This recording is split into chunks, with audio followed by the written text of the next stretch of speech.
నీతిమంతుడు నన్ను కొట్టడం నాకు ఉపకారం, వారు నన్ను గద్దించుట నాకు తైలాభిషేకం.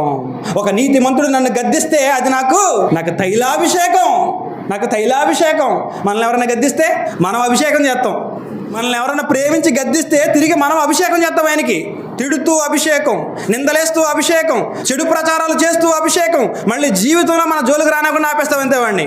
మనల్ని సరిదిద్దేవాడు, మనల్ని క్రమపరిచేవాడు మనకు ఉండడం ఆశీర్వాదం అండి. వాడిని కాపాడుకోవాలి జాగ్రత్తగా, వాళ్ళ మన దగ్గర పెట్టుకోవాలి. ఓరే బాబు, నేను ఎప్పుడైనా సరే రాంగ్ ట్రాక్లో గెలిపితే నన్ను దిద్దేది ఇతనే రా బాబు, ఇలాంటి వాడు నాకు కావాలరా బాబు, ఇలాంటి వాళ్ళతో నేను ఉండాలిరా బాబు అనుకోవాలి. దావీదంతటి మహానుభావుడే, అంతటి నీతిమంతుడు, దేవుడే ప్రేమించిన వ్యక్తి, ప్రజల మధ్య గొప్పగా ఉన్న వ్యక్తి, నీతిమంతుడు నన్ను కొడితే నాకు ఉపకారం అంటున్నాడు, నీతిమంతుడు నన్ను గద్దిస్తే నాకు తైలాభిషేకం అంటున్నాడు. మనం ఎంతండి?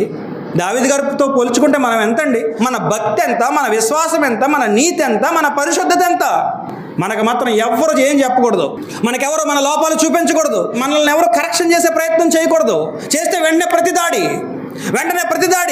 నువ్వు మంచోడువా, నువ్వు లేదా, ఇది లేదా, ఓకే అతను చెడ్డోడే, నిన్ను దిద్దాడు, నీలో చెడు ఉంది కదా, మార్చుకోవచ్చు కదా. ఆ సవినయంగా ఒప్పుకునే స్వభావం మనకి ఎందుకంటే లేదు. ఎందుకంటే మనకి ఈగోలు, ఎందుకంటే మనకి అహంకారాలు.